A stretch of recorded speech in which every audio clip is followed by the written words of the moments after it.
Livro História de um Homem, capítulo 8. Os 3 caminhos da vida.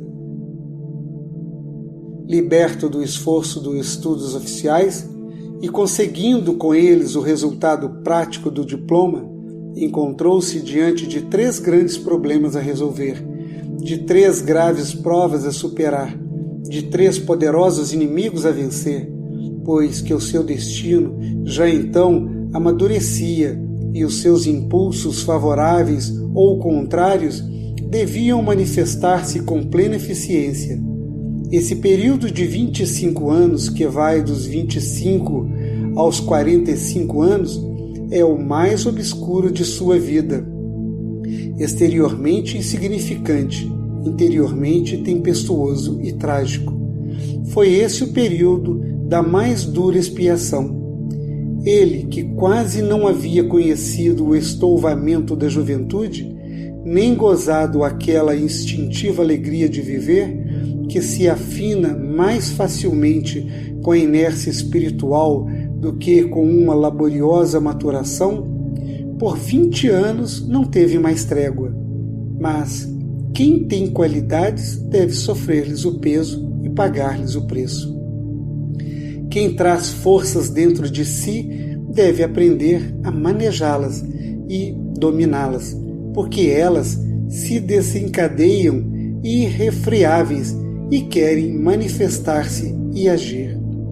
Quem se traçou uma rota deve apressar-se sem ócio ou repousos em tomá-la e realizá-la, porque a vida é breve e o destino tem pressa.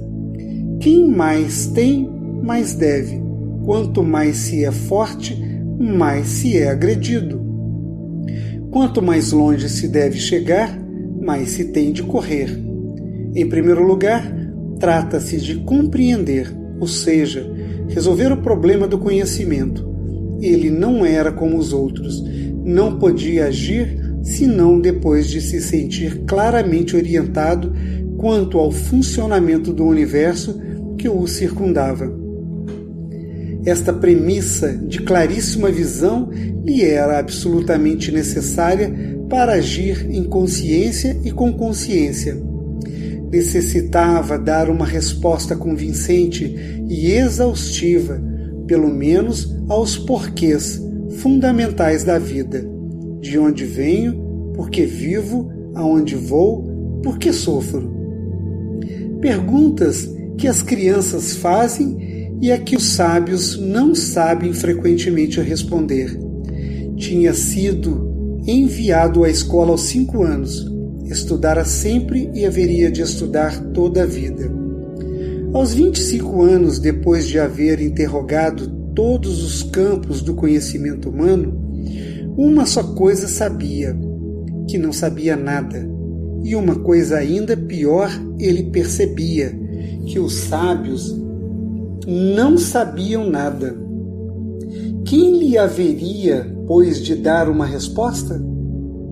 E que havia feito de útil até então o homem e como teria podido dirigir-se se não tinha sequer compreendido o porquê da vida?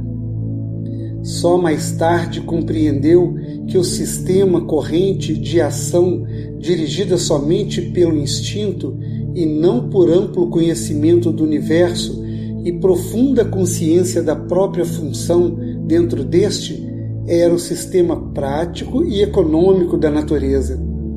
Para ser mais facilmente prolífica, dado que lhe interessa antes de tudo a vida, a natureza simplifica as construções, fazendo-as em séries, movidas por diretrizes simples, inconscientes e instintivas, entretanto suficientes para uma vida precária, feita muito mais de lutas que de pensamento, qual a vida humana atual. Assim, se o indivíduo normal leva a existência gregária, poupa com isso muita energia. A natureza, que é sobretudo econômica, evita o dispêndio de esforços supérfluos. Não dotou a massa de certas diretrizes mais complexas de centros orientadores de maior amplitude, que hoje, na maior parte dos casos, tornar-se-iam desproporcionais ante uma vida humana ainda tão primitiva, feroz e aleatória. O nosso protagonista queria compreender e começou a interrogar a ciência. Esta, porém, partia da dúvida, e essa premissa de incerteza demolidora inquinava e destruía tudo, já antes de começar. De fato, presa ao seu objetivismo, aquela ciência não concluía. Presa à experimentação, permanecia sempre no relativo, sem saber atingir os princípios que ele procurava. Era uma ciência materialista que negava o mundo espiritual em que ele, sobretudo, vivia, e era ainda uma ciência catedrática, mais presunçosa e dogmática do que os dogmas religiosos que combatia. Interrogava a fé, libertava, assim, do longo caminho da razão, para atirar-se às grandes vias de intuição. Abriam-se-lhe as portas do mundo imenso do espírito, mas as religiões não lhe davam uma resposta completa, precisa, persuasiva, nem mesmo para os elementares porquês. Não chegavam, como ele necessitava, até o fundo das questões, e muitas coisas deixavam indefinidas sem solução, na sombra. Desagradava-lhe também o seu exclusivismo e a sua ilógica rivalidade, contradizendo-lhe o princípio fundamental da fraternidade, nos obséquios a um Deus que devia ser o mesmo para todas as religiões. Não podia aceitar alguma das suas explicações que tornavam injusto esse Deus, dissonância para ele inconcebível, juntamente no centro da ordem. Havia interrogado os eruditos na matéria.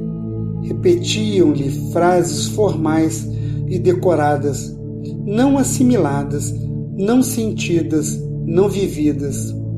Um deles foi bastante sincero para dizer-lhe que não havia compreendido nada e que fora constrangido a renunciar a compreender. Apesar disso, mais tarde, este mesmo fez bela carreira no caminho escolhido. Outro, ainda mais sincero, confessou-lhe, como conclusão de santas considerações sobre o valor do espírito, o que realmente lhe importava não era senão a riqueza. E o disse com tanta convicção, num desabafo tão espontâneo, que ele se calou. Persuadiu-se então de que muitos daqueles a quem pedia a verdade eram de fato ateus e não mais se admirou do indiferentismo religioso dominante. Havia olhado na alma dos seus semelhantes e muito frequentemente não havia encontrado ali mais do que trevas, motivos dominantes, os instintos animais, espetáculos pavorosos. Para onde voltaria, pois, o olhar a quem haveria de lhe dar uma resposta? Se o homem não sabia dar-lhe esse conhecimento de que tinha absoluta necessidade, só lhe restava descobri-lo por si mesmo. Não teve forças para tomar a sério as abstrusas e áridas elucubrações dos filósofos que encontrara e que o cansavam sem terem a força de convencê-lo. Só mais tarde pôde aproximar-se do melhor da nossa época, como Boutroux, Bergson, Blondel, Petroni, Cardi, White, von Hugel, etc., e os menos recentes como Rosmini, Gratry, Havaison, Kierkegaard, Lotze, Cruz, etc. Não se restava assim mais do que cingir-se corajosamente sozinho aos trabalhos. E foi talvez um bem, pois como poderia ser orientado no conhecimento humano ante a dificuldade de se orientar em meio ao funcionamento orgânico do universo? Urgia ler, viver, interrogar os livros, a ciência, a religião e, sobretudo, a vida. Havia tantas verdades esparsas pelo mundo, fragmentos de verdade, separados, contraditórios.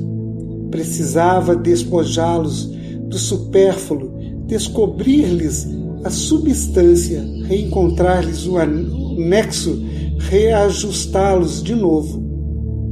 Precisava conservar-se livre, não se prender a nenhum deles e, não obstante, percorrê-los todos. Precisava penetrá-los, mas saber evadir-se para não ficar prisioneiro de nenhuma limitação preconceitual e nenhuma daquelas circunscrições do interesse humano que se haviam formado em torno das várias verdades. Precisava pesquisar além do homem, interrogar antes o espírito pela intuição, a natureza através da ciência. Precisava dirigir-se diretamente à observação do universo no seu fundamento orgânico para descobrir-lhe a técnica, a lógica, o significado, o objetivo. Sentia pela intuição que o universo devia ser um sistema de leis. Era necessário encontrar a chave desse sistema e que devia ser a verdade. Esta ordem não podia ser senão a manifestação exterior e sensível da causa universal que se chama Deus.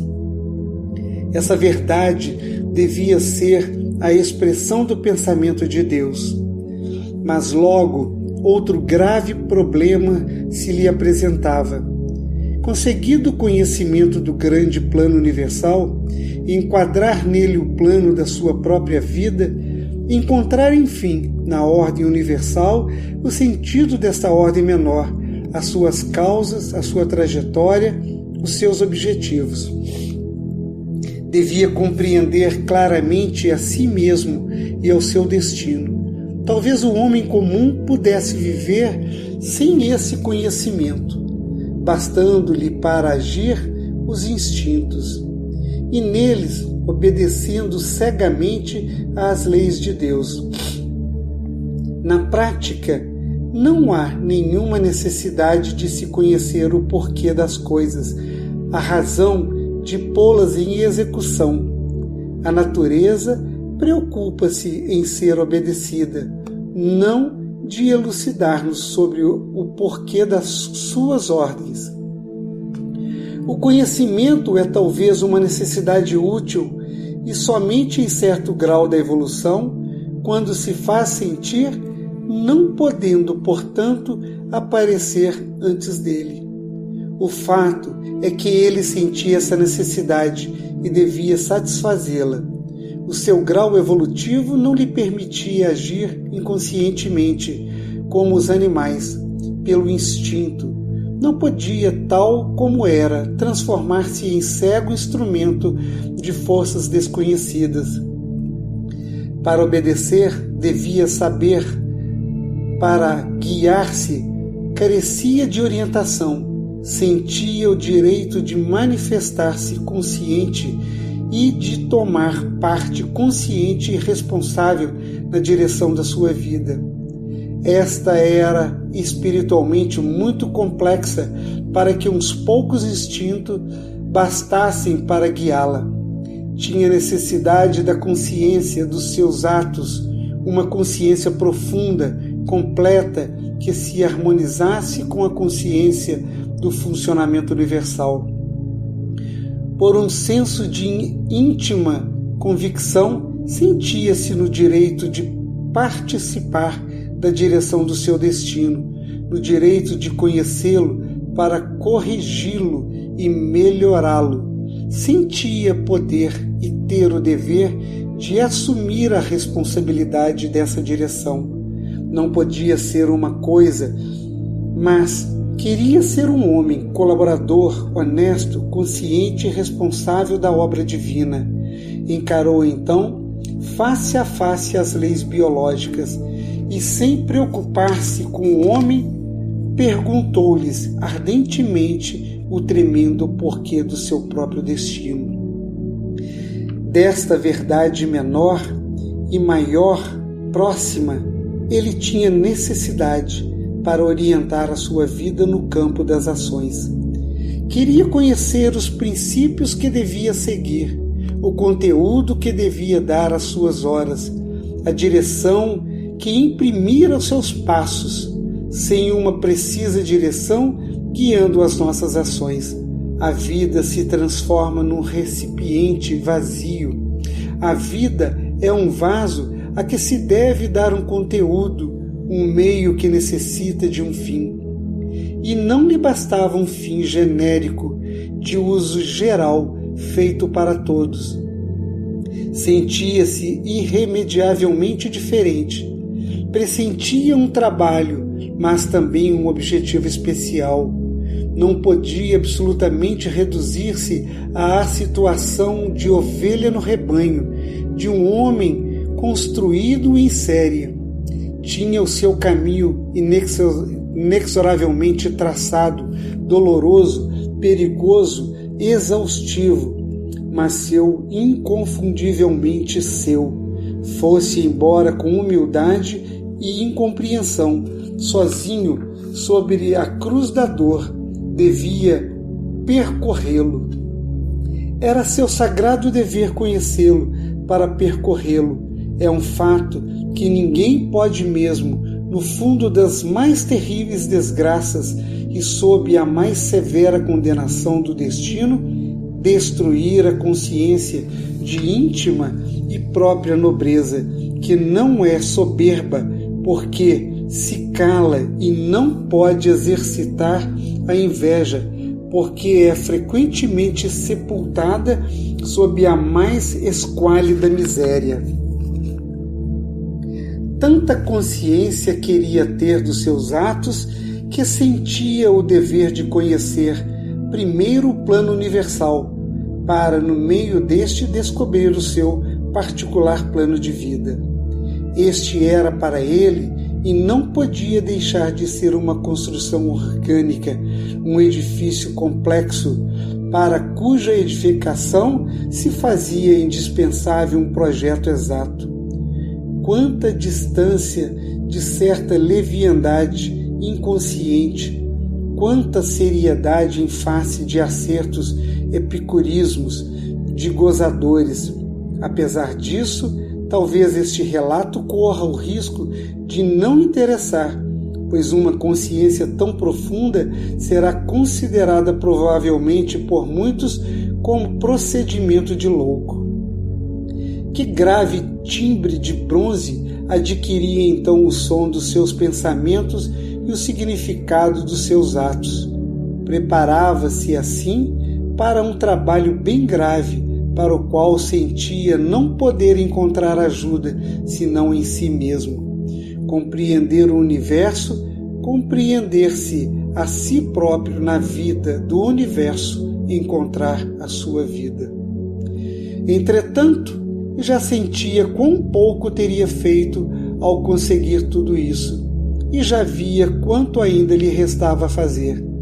Chegando até lá, não conquistava mais do que uma luz fria, pois a simples aquisição do conhecimento não modificava nada, não atuava, não fazia amadurecer, não transformava. O farol indica, mas não percorre o caminho. Depois de compreender, é necessário atirar-se ao campo e seguir a rota. Tratava-se de um áspero caminho espiritual, no qual ele estaria ainda mais solitário do que na procura do conhecimento. Após mobilizar todos os recursos da inteligência, do estudo, da observação, da intuição, era necessário acender a grande flama do coração, do sentimento, da paixão, porque só quem arde realiza, amadurece e se transforma. Precisava agir, precisava modificar-se. O pensador arrisca-se a permanecer um teórico. Quanto mais pensa, mais foge à ação.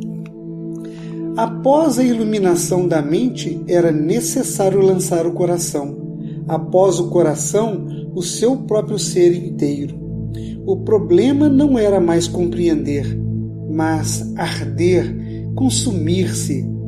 A concepção divina transformar-se em sensação. O conceito de Deus em sensação de Deus. Que tremenda transformação biológica o esperava. Devia trocar continuamente os gêneros de trabalho, modificar sua capacidade e aptidão, adaptar-se e saber transformar-se segundo as mutáveis exigências do caminho a percorrer.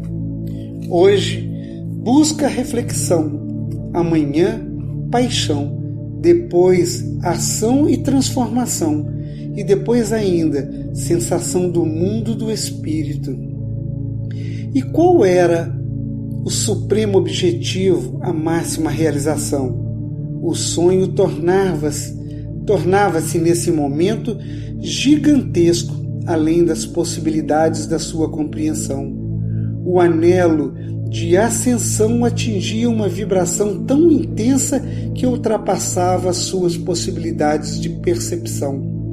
Assim, lhe parecia a princípio confusa, mas lhe surgia sempre mais límpida e evidente aquela zona de luz que estava no seu destino, ao fundo, além do báratro escuro das provas. Nessa luz se cumpria o ciclo da sua vida. Nessa luz se reencontrava o Cristo. Mas surgiu-lhe desde logo um terceiro problema, o problema da prova e da dor.